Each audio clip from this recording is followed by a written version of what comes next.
포항 아파트 지하주차장 침수 현장에서 밤사이 실종자 9명이 구조됐습니다. 2명은 생존, 7명은 심정지 상태였는데요. 중대본은 7명 모두 사망한 것으로 확인됐다고 밝혔습니다.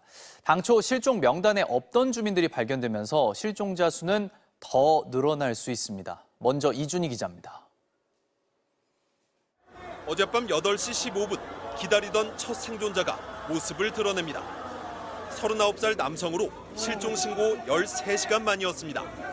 밑에 보고 있었는데 안쪽에서 살려달라는 소리가 있더라고요. 그냥 좀 힘이 없을 뿐이지 좀 건강하게 나오시는 것 같은데 약간 좀 탈진한 정도밖에? 1시간 반 뒤엔 52살 여성 실종자가 건강한 상태로 구조됐습니다. 소방당국은 주차장 천장에 있던 배관이 이들을 살린 것으로 보고 있습니다.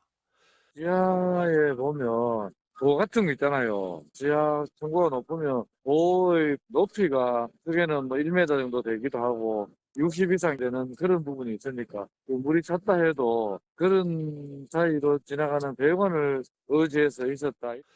소방당국에 따르면 첫 번째 생존자인 39살 남성은 지하주차장 오수관을 붙잡고 있다가 발견됐고 두 번째 생존자인 52살 여성은 상부 배관 윗공간에 엎드려 있는 상태로 구조됐습니다. 다행히 배관 위까지는 물이 차오르지 않아 2명 다 의식이 있는 상태로 구조될 수 있었던 겁니다. 하지만 밤 10시 이후 이 아파트에서 구조된 실종자 6명은 모두 숨진 채 발견됐습니다. 당초 7명이 실종된 것으로 알려졌지만 사망한 실종자 가운데 일부가 기존 실종자 신고 명단에는 없었던 것으로 확인되면서 실종자 수가 늘어난 겁니다. 또 새벽 2시쯤엔 바로 옆에 아파트 지하주차장에서도 50대 남성 1명이 숨진 채 발견됐습니다. 실종자 명단에 없던 사람들이 추가로 발견되고 수색 작업에도 속도가 붙으면서 인명피해가 더 늘어날 가능성도 배제할 수 없게 됐습니다. MBC 뉴스 이준희입니다. 소방당국은 알려진 것보다 실종자가 더 있을 것으로 보고 구조 작업을 이어가고 있습니다. 현장 취재기자 연결합니다. 박성아 기자, 구조 작업은 어떻게 진행되고 있습니까? 네, 포항시 아파트 지하주차장 침수 현장에 나와 있습니다. 조금 전 수색대원들이 지금 제 뒤로 보이는 아파트 지하주차장 안으로 다시 들어갔는데요. 새벽에 잠시 중단됐던 수색 작업은 방금 전인 6시부터 재개됐습니다. 소방특수구조단과 해경, 그리고 해병 수색대 65명이 수색 작업에 투입됐습니다. 앞서 소방당국은 특수보트를 타고 지하주차장 안으로 들어가서 물이 빠진 공간에 대한 수색 작업을 진행했는데요. 이 과정에서 실종자들을 다수 발견했습니다. 소방당국은 새벽 3시쯤 수색 작업을 잠시 중단하고 배수 작업을 추가로 진행했습니다. 그 결과 한때 천장까지 가득 찼던 지하주차장의 물높이는 지금은 1m 정도 높이로 낮아졌습니다. 이에 따라 구조대원들이 아침부터는 지하주차장으로 직접 걸어 들어가 물속에 있을지 모를 실종자를 찾고 있습니다.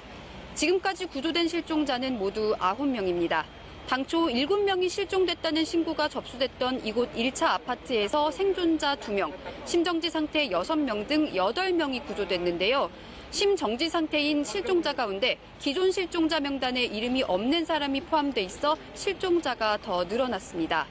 그리고 바로 옆 같은 이름의 2차 아파트에서도 실종 신고가 있었는데 그곳에서도 심정지 상태로 실종자 1명이 추가로 발견됐습니다. 이들은 모두 사망한 것으로 확인됐습니다. 이에 따라 소방당국 등은 알려지지 않은 실종자가 더 있을 수 있다고 보고 수색 작업을 이어간다는 방침입니다. 한편 경북경찰청은 수사 전담팀을 꾸려 사고 원인을 조사하기로 했습니다. 경찰은 오늘 안에 수색 작업이 끝날 것으로 보고 현장 감식과 관계자들에 대한 탐문 등 수사를 진행하기로 했습니다. 지금까지 포항 아파트 침수 현장에서 MBC 뉴스 박성아입니다. 미국을 방문 중인 안덕근 통상교섭본부장이 한국산 전기차 차별 문제에 대해 미국과 협의에 착수했습니다.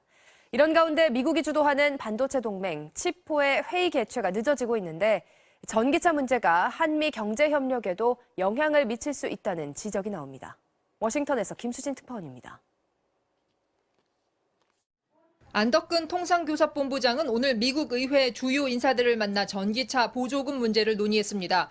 특히 법안 처리 당시 반대 토론에 나섰던 조지아주 공화당 의원과 만나는 등 의회 관계자들에게 법안이 동맹인 한국을 차별하고 있다는 점을 설명했습니다. 내일은 캐서린 타이 무역대표부 대표를 만날 예정입니다. 전기차 차별 문제가 불거진 이후 처음으로 이뤄지는 강요급 회동입니다. 향후에 이 한미 간의 경제 통상 관계를 발전시키고 유지시키는 데 있어서 지금 이 사안이 잘 해결돼야 된다라는. 이어 LA로 이동해 미국이 주도하는 인도태평양 경제협의체 회의에 참석할 예정인데 한미 경제협력에도 전기차 문제가 영향을 미칠 거란 전망이 나오고 있습니다. 정부는 전기차 문제는 미국과의 경제협력과는 직접 관련이 없다는 입장이지만 전기차 차별 문제가 부각된 상황에서 다른 경제협력 논의를 아무렇지도 않게 진행하기는 어렵다는 말도 나오고 있습니다. 실제로 9월 초순에 열릴 예정이었던 반도체 동맹 회의는 일정도 확정되지 않은 것으로 알려졌습니다. 한국 정부는 차별 해소를 위해 법 개정이 필요하다는 입장이지만 법을 고치는 데는 시간이 필요합니다. 법을 고치기 전에 한국이 미국 정부를 설득해 해결책을 마련할 수 있을지 정부의 외교 역량이 시험대에 올랐습니다. 워싱턴에서 MBC 뉴스 김수진입니다. 국민의힘의 새 비대위원장 후보 1순위였던 주호영 의원이 위원장직을 고사했습니다. 국민의힘은 후보 3명을 추렸는데 이르면 오늘 발표할 것으로 예상됩니다. 김민찬 기자입니다. 예고에 없던 기자회견을 연 국민의힘 주호영 의원.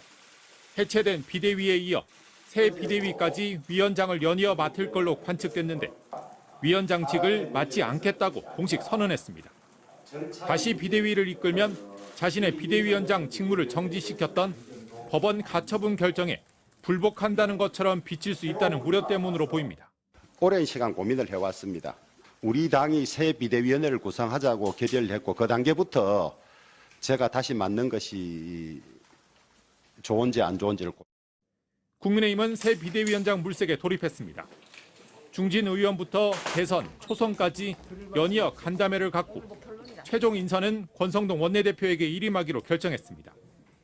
현역 의원보다는 외부 인사 쪽으로 의원들 의견이 모인 가운데 윤석열 대통령 취임식 준비위원장을 맡았던 호남 출신의 박주선 전 국회 부의장도 포함된 것으로 알려졌습니다.